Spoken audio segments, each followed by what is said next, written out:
¿Es la Navidad una conspiración de las élites? ¿Santa Claus vive en el Polo Norte? ¿El árbol de Navidad es un símbolo pagano?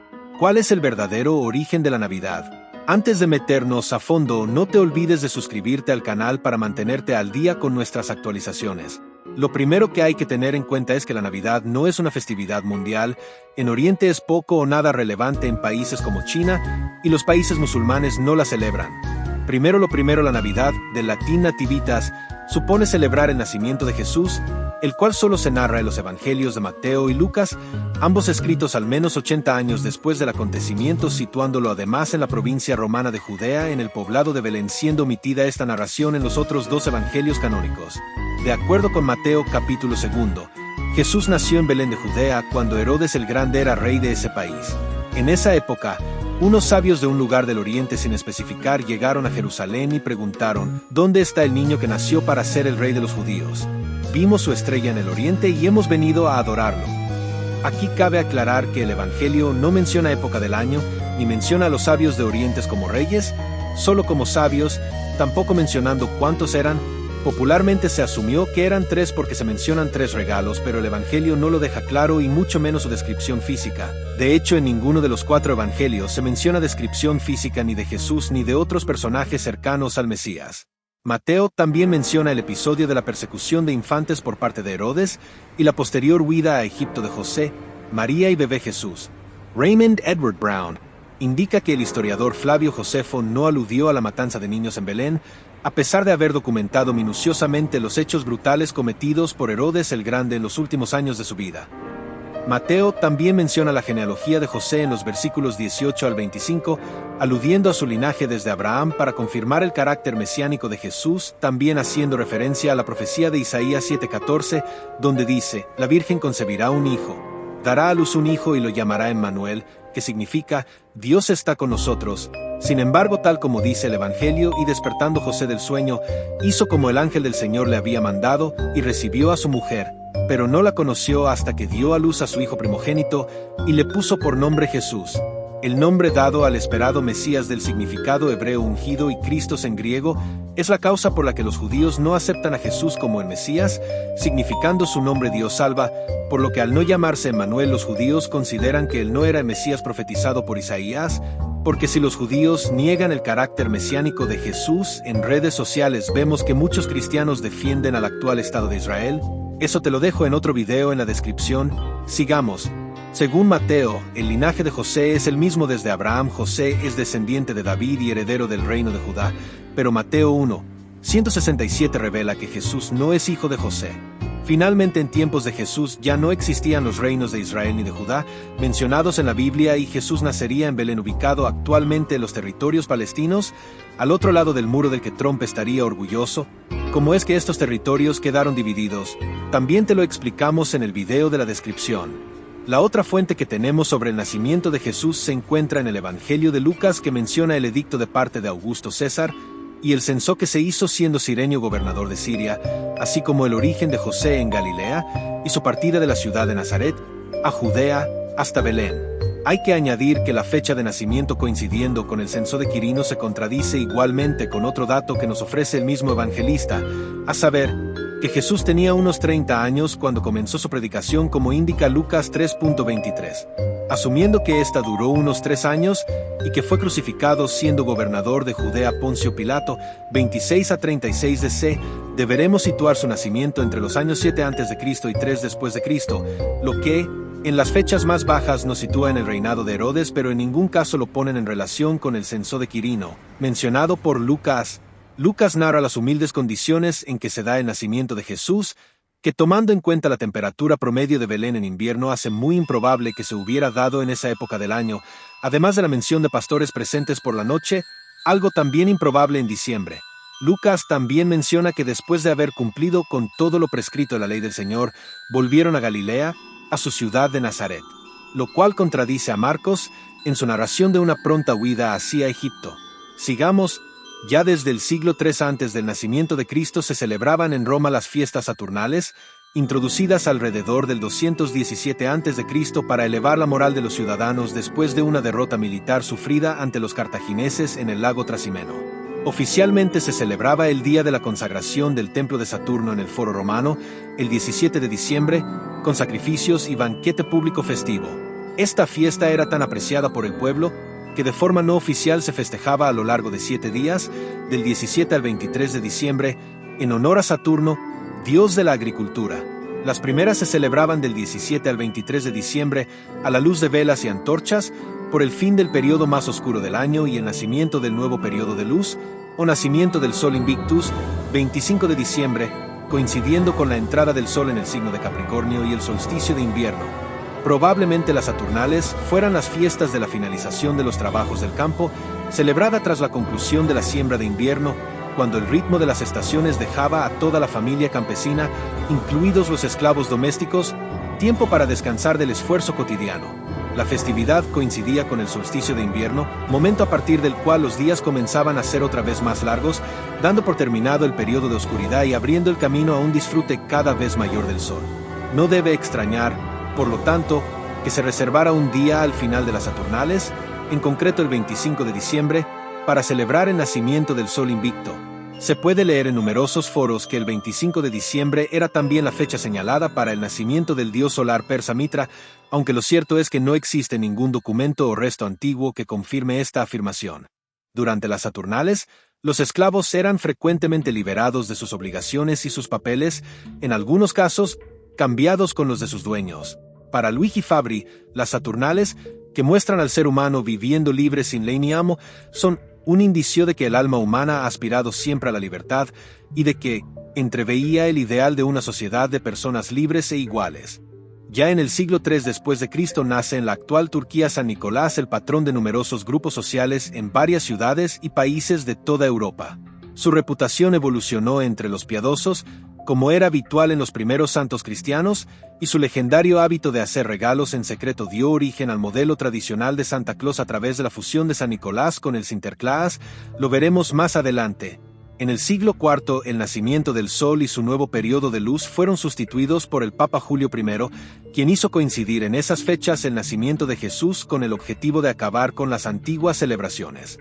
Gradualmente las costumbres paganas pasaron al día de Año Nuevo, siendo asimiladas finalmente por la fiesta cristiana que hoy en día se conoce universalmente como el Día de Navidad.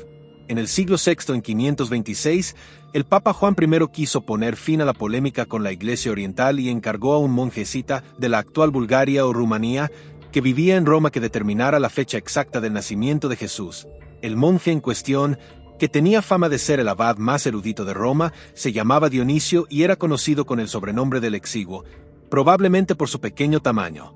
Dionisio tenía que lidiar también, por una parte, con los calendarios lunares y, por otra, con un calendario solar juliano que no era tan perfecto como el actual gregoriano.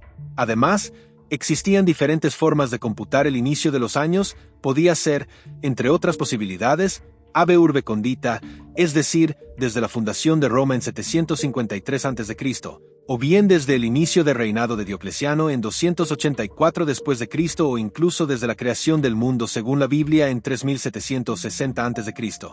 Los cálculos de Dionisio le llevaron a una fecha coincidente con los últimos días del año 753 desde la fundación de Roma como el del nacimiento de Jesús. Pero su aportación no quedó ahí. Incómodo ante la perspectiva de fechar el nacimiento de Jesucristo tomando como referencia la fundación pagana de una ciudad o el reinado de un emperador que había perseguido a los cristianos, Dionisio propuso contar los años a partir del nacimiento del Jesús. Y así, el natalicio de Jesús quedó establecido en el 25 de diciembre del 753 Ave Urbe Condita, y el 1 de enero del año siguiente sería el inicio de una nueva forma de contar, el año 1. Pero la fecha propuesta por Dionisio, basada en criterios astronómicos, no encajaba con las consideraciones históricas sobre las fechas de reinado de Herodes o del censo de Quirino. Caía 4 años después de la muerte de Herodes y 6 años antes del censo de Quirino. ¿Cómo era posible que Dionisio, famoso por su erudición, cometiera semejante error? Hay 2 posibles explicaciones. La primera sería asumir que Dionisio, sencillamente, se equivocó. La segunda es que Dionisio escogió conscientemente el año 754 Ave Urbe Condita para iniciar su nueva era porque esos dígitos contenían unos números con un valor especial, en concreto el 7 y el 27, múltiplo de 3 y 9. Si así fuera, 754 sería el resultado de 7 centenas más 27 más 27, un número perfecto para marcar el cambio de época iniciado con el nacimiento de Cristo.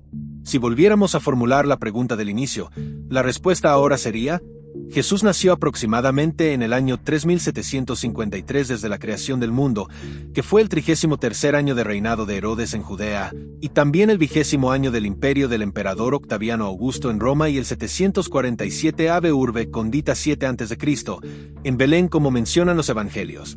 En el siglo XVI, en el folclore inglés, existía un personaje considerado como la personificación de la Navidad, este llamado Father Christmas, nombre que se traduce como Padre Navidad. La personificación fue originalmente parte de una antigua tradición inglesa que no estaba relacionada con el Papá Noel moderno. La primera mención de Father Christmas se hace en el villancico navideño, Sir Christmas, un villancico de autor anónimo. El villancico fue escrito por primera vez en el manuscrito Ritson, que se cree que fue creado antes de 1510. La fiesta tradicional de Yule tiene sus orígenes en la Escandinavia precristiana. Constituía sobre todo una fiesta de la familia y estuvo siempre dedicada a la fertilidad, a los solsticios y a la familia. Para convertir a los paganos más fácilmente, Yule se reformuló de forma cristiana, dando lugar al término inglés Christmastide, tiempo de Navidad. En la mayoría de Inglaterra, la palabra Yule fue reemplazada por Navidad en el siglo XI, pero en algunos lugares de Inglaterra la palabra Yule se mantuvo como el término dialectal normal. Los romanos también celebraban el solsticio de invierno, cuando el sol vence a las tinieblas y empiezan a alargarse los días. Después del Edicto de Milán, por el que Constantino levantaba la prohibición que pesaba sobre el cristianismo, los romanos seguían celebrando su fiesta del solsticio de invierno. La Iglesia decidió absorber esa fiesta, dotándole de un sentido cristiano, puesto que hasta entonces no se celebraba la Natividad del Señor. El sol que vence a las tinieblas es Cristo, y desde entonces la Navidad se corresponde con la noche del 24 al 25 de diciembre. En el siglo XVII es posible que el primer árbol navideño, como se conoce en la actualidad, surgiera en Alemania, donde se implantó por primera vez en 1605 para ambientar el frío de la Navidad, comenzando así su difusión. En Bohemia y Moravia se introdujo desde Alemania, aunque hubo un movimiento, en la segunda mitad del siglo XIX, contra el árbol de Navidad por considerarlo una costumbre alemana, pero no lo erradicó. En el siglo XIX llegó a Finlandia en 1800, mientras que a Inglaterra lo hizo en 1829, y en el castillo de Windsor se vio por primera vez en 1841 de la mano del príncipe Alberto, esposo de la reina Victoria. La costumbre de adornar un árbol en los hogares españoles fue traída en el año 1870 por una princesa de origen ruso llamada Sofía Trubetskoy, que después de enviudar del duque de Morny, hermano por parte de madre de Napoleón III, contrajo segundas nupcias con el aristócrata español José Osorio y Silva, marqués de Alcañices, uno de los mayores promotores de la restauración borbónica que permitió reinar a Alfonso XII. Según el historiador David Bertaina, los árboles de Navidad estaban originalmente inspirados en el árbol del paraíso de las obras de teatro medievales que representaban la historia de Adán y Eva el 24 de diciembre, día de ambos personajes bíblicos en el calendario litúrgico de la Iglesia Católica. En dichas obras, se utilizaba en el escenario un árbol decorado con manzanas que representaban el fruto del árbol del conocimiento del bien y del mal y, por tanto, el pecado original que Cristo quitó, y obleas de pastelería, representando la Eucaristía y la salvación. Cuando los primeros cristianos llegaron al norte de Europa, descubrieron que sus habitantes celebraban el nacimiento de Frey, dios del sol y la fertilidad, adornando un árbol no perenne, en una fecha próxima a la Navidad cristiana de la actualidad. Este árbol simbolizaba al árbol del universo, llamado Yggdrasil, en cuya copa se hallaba Asgard, y el palacio de Odín, el Valhalla, y en las raíces más profundas estaba el reino de los muertos o Helheim. Posteriormente, con la evangelización de esos pueblos, los conversos tomarían la idea del árbol para celebrar el nacimiento de Cristo, pero cambiándole totalmente el significado. David Bertaina afirma que la idea de que el árbol de Navidad tiene sus orígenes en alguna tradición pagana es un mito inventado en el siglo XIX. Durante la Edad Media, en la tarde del 5 de diciembre, un día antes de la fiesta de San Nicolás el 6 de diciembre, a los niños se les otorgaba regalos en su honor. Esta fecha fue el anterior día original, pero que se movió en el curso de la Reforma Protestante y su oposición a la veneración de santos en varios países el 24 y 25 de diciembre. La celebración de la fiesta de San Nicolás comenzó a tomar mayor relevancia entre los siglos XIII y XVI junto a otras celebraciones como la fiesta del obispillo. En el libro A History of New York, escrita en 1809 por Washington Irving, Santa Claus fue anglicanizado a Santa Claus. Papá Noel ya no tenía su apariencia de obispo. En su representación, Papá Noel fue representado como un marino neerlandés gordo el cual vestía un abrigo verde. El libro de Irving era una parodia al pueblo neerlandés de Nueva York, siendo en gran parte una invención suya hecha en broma. Para el siglo XX, las primeras representaciones de Papá Noel en la historia del cristianismo se remontan hasta la fusión de los personajes de San Nicolás con Father Christmas, dando como resultado el personaje mítico conocido por el resto del mundo como Santa Claus, una derivación fonética del neerlandés Santa Claus. Durante la década de 1930, varias imágenes de Papá Noel fueron ilustradas por el artista Haddon Sundblom, mismas que lo harían reconocido, ya que estas fueron comisionadas y usadas por The Coca-Cola Company para sus anuncios y comerciales en todo el mundo. Aunque la aparición de Papá Noel en un traje de color rojo no era raro, puesto que ya existían ilustraciones mucho antes que las de Sundblom, su primera aparición en un anuncio para la bebida Coca-Cola en la revista The Saturday Evening Post marcó el inicio de varias leyendas urbanas. Varias hablaban de que The Coca-Cola Company y el artista de estas representaciones, Haddon Sundblom, son los creadores originales de Papá Noel.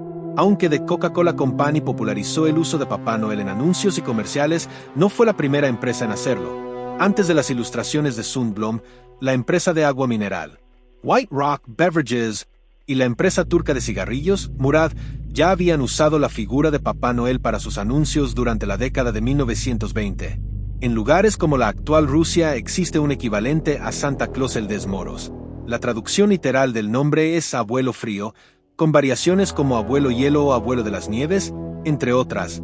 Aunque en un principio la celebración de la Navidad fue prohibida con la fundación del Estado soviético tras la Revolución Rusa, esta recobró su importancia ya en época de Lenin, aplicando los bolcheviques una estrategia de asimilación de las tradiciones religiosas ortodoxas rusas a la idiosincrasia del Estado socialista y la dictadura del proletariado en la Unión Soviética. Si quieres un video más amplio sobre la Navidad en la Unión Soviética, házmelo saber en los comentarios. Suscríbete para más historia.